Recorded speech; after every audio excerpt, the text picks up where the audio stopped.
Captain শান্তর performance খুবই বাজে। বাংলাদেশের উপর তো কোন সময় কি হয় ভরসা করা যায় না। তোমার মনে হয় না বাংলাদেশ 250 করতে পারবে? বাট যদি 250 করতে পারে তাহলে আমি তাদেরকে ক্রেডিট দেবো। আমরা এখানেও খারাপ খেলতেছি, কিন্তু এখানে শিকার কিছুই নাই। এখানে শুধু কনফিডেন্টরা আরো নিচের দিকে যাবে। ব্যাটিং বোলিং, ব্যাটিং একটু মানে শেষ বিকেলে দেখা যায় যে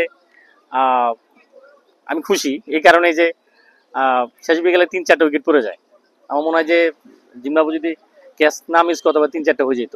তো সেক্ষেত্রে বলবো যে 1 উইকেটে বাংলাদেশ ভালোই করছে, আশাবাদী। কারণ আমাদেরও একটা গেলে পরে দেখা যাবে 2-3টা চলে যায়। জিম্বাবুয়ের একই কন্ডিশন। ওই দিক থেকে বলবো যে আশা রাখি যে যদি বাংলাদেশ 220-30 টার্গেট দিতে পারে, সেক্ষেত্রে আমি মনে করি যে বাংলাদেশের জিতার চান্স আছে। বাংলাদেশের ওপেনিং জুটি নিয়ে কি বলবেন? আসলে প্রত্যেকবার মনে হচ্ছে বাংলাদেশ মানে 9 উইকেট নিয়ে খেলতে নামে, প্রথম 2 উইকেট 1 উইকেট এগুলা এমনিই চলে যায়, এগুলা খাতার বাইরে।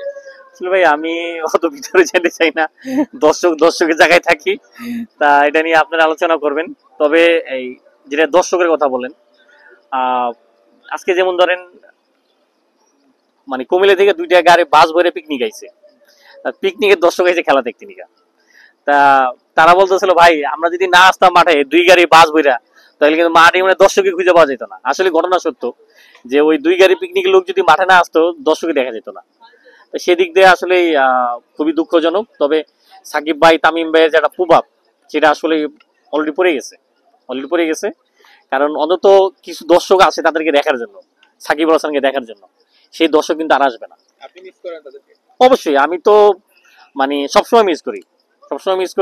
বিশেষ করে তামিম ভাই তো তিনি অবশ্যই নিয়েই নিছে, কিন্তু সাকিবের জন্য আমি বেশি মিস করি। কারণ তার সুযোগ আছে খেলার, সবকিছু দেওয়ার মতো আছে, কিন্তু তিনি মানে দেশের অবস্থার কারণে তিনি আসলে অনেক দুঃখ কষ্ট নিয়ে বলতে হয় যে আসলে এটা আসলে মানে এর আগেও বাংলাদেশ জিম্বাবুয়ের পক্ষে অনেক খেলেছে, কিন্তু এতটা দর্শক করা হয়নি। কি মনে হচ্ছে বাংলাদেশের মানুষ ক্রিকেট থেকে কি মুখ ফিরিয়ে নিচ্ছে? আপনার কি মনে হয়?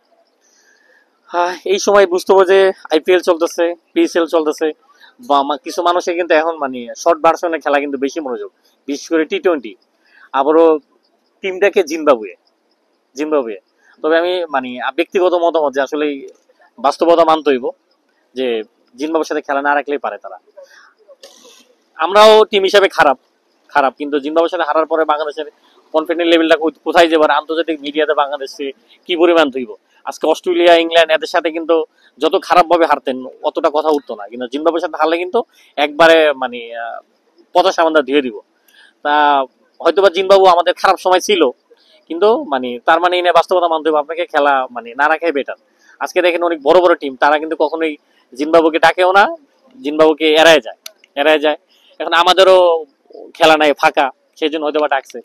তবে মানে মনে হয় যে যদি চেষ্টা করে এখানে আফগানিস্তানকে যদি আনতে পারে, মানে তাদের সাথে যদি ভালো সম্পর্ক করতে পারে, আমার মনে হয় তাহলে বাংলাদেশ ক্রিকেটের জন্য অনেক ভালো হবে। কারণ আফগানিস্তানের খেলোয়াড়রা কিন্তু এখন সারা দুনিয়া আইপিএল বলেন, মানে পিএসএল বলেন, সব জায়গায় তাদের কাছ থেকে উনি শিকার থাকবো আফগানিস্তানের কাছ থেকে। কিন্তু জিম্বাবুয়ের কাছ থেকে আমরা এখানেও খারাপ খেলতেছি, কিন্তু এখানে শিকার কিছুই নাই। এখানে শুধু কনফিডেন্টরা আরো নিচের দিকে যাবে। আমার মনে হয় যে জিম্বাবুয়ে ছেড়ে যদি আমরা আফগানিস্তানে ধরতে পারি, তাদের সাথে ভালোটা সম্পর্ক রাখতে পারি, বাংলাদেশের জন্য মনে অনেক ভালো হবে। আজকে বাংলাদেশের ব্যাটিং খুবই ভালো লেগেছে, এবং আজকে পেসাররা খুবই আক্রমণে ছিল, এবং আজকে মিরাজ ভাই ফাইপার করেছে। খুশি তুমি অনেক? হ্যাঁ, আজকে খুশি লাগছে। আজকে হ্যাঁ, গতকাল তো ভালো খেলে নাই। গতকাল ভাইয়া ভালো খেলে না, একদিন ভালো না খেললে তো আরেকদিন ভালো খেলবে অবশ্যই। ক্যাপ্টেন শান্তর পারফরম্যান্স নিয়ে কি বলবো? ক্যাপ্টেন শান্তর পারফরমেন্স খুবই বাজে। খুবই বাজে? হ্যাঁ। কেন? সে তো 40 রান করেছে। সে 40 রান করেছে, কিন্তু সে ক্যাপ্টেন হয়েছে, সে আরো ঠিক সে 50 মারবে, 100 পারবে, সেঞ্চুরি, ডাবল সেঞ্চুরি করবে। হ্যাঁ, সাকিব আল হাসানকে আমি খুবই মিস করি। সাকিব আল হাসান থাকলে খেলা আরো জমজমাট হতো। কি মনে হয় টেস্টে জিততে পারবে? টেস্ট ইনশাআল্লাহ, আমাদের সবার দোয়া টেস্ট অবশ্যই জিতবে বাংলাদেশ। না, আলহামদুলিল্লাহ ভালোই করছে। লিডটা যদি একটু বেশি হয়ে গেছে 81 রানের, তো আশা করি তৃতীয় দিনে বাংলাদেশ ভালো ব্যাটিং করবে। 2-1টা যদি সেঞ্চুরি আসতে পারে তাহলে তো অবশ্যই ভালো। আর আশা করি 200 রানের লিড নিলে বাংলাদেশ ম্যাচটা জিতবে, যেহেতু উইকেটটা আস্তে আস্তে স্পিন ট্র্যাকের দিকে যাচ্ছে। কার বোলিং ভালো লেগেছে? শেষের দিকে মেহেদী মিরাজ অবশ্যই ভালো বোলিং করছে, নাহিদ রানাও ভালো বোলিং করেছে, হাসান মাহমুদও ভালো বোলিং করেছে, খালেদও ওভারঅল ভালো বোলিং করেছে। বোলিং সন্তুষ্ট, বাট ব্যাটিংটা এখন ভালো করলে মনে করেন আশা করি ম্যাচটা আমরা। এটা তো প্রতিদিনটা হয় না, মাঝে মধ্যে হয়ে যায়। বাংলাদেশ যে টিম মাঝে মধ্যে আমরা ভরসাটা হারাই দেই, আর কখনো আমরা ভরসাটা পাই যাই। বাংলাদেশের উপরে তেমনি তো বিশ্বাস করা আমাদের মানে মোটেও পসিবল হয় না, আর মাঝে মধ্যে হতে হয় এরকমই। আজকে কার বোলিং ভালো লেগেছে সবচেয়ে? আজকে বোলিং দেখি নাই, শুধু ব্যাটিং দেখছি। মুমিনুলের ব্যাটিংটা দেখেছি লাস্ট টাইম এসে। মুমিনুল সাহেব batting ভালো ভালো বাংলাদেশ কত রানের টার্গেট দিতে পারে জিম্বাবুয়েকে? 150-200 এর বেশি হতে পারবে না। এই রানে জিততে পারবে? বোঝা যায় না, বাংলাদেশের উপর তো কোন সময় কি হয়। ভরসা করা যায় না। বাংলাদেশে কোন সময় দেখবেন 150 রানের ভিতরে অল আউট করে দেবে জিম্বাবুয়ে। আমার মনে হয় না বাংলাদেশ 250 করতে পারবে, বাট যদি 250 করতে পারে তাহলে আমি তাদেরকে ক্রেডিট দেবো।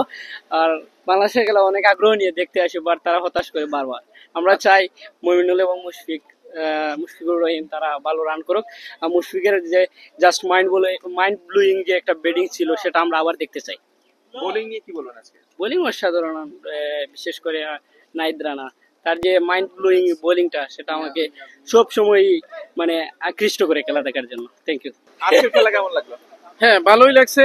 সো বোলিং এবং ব্যাটিং, শেষের দিকে যে ব্যাটিং ওইটাও ভালো লাগছে।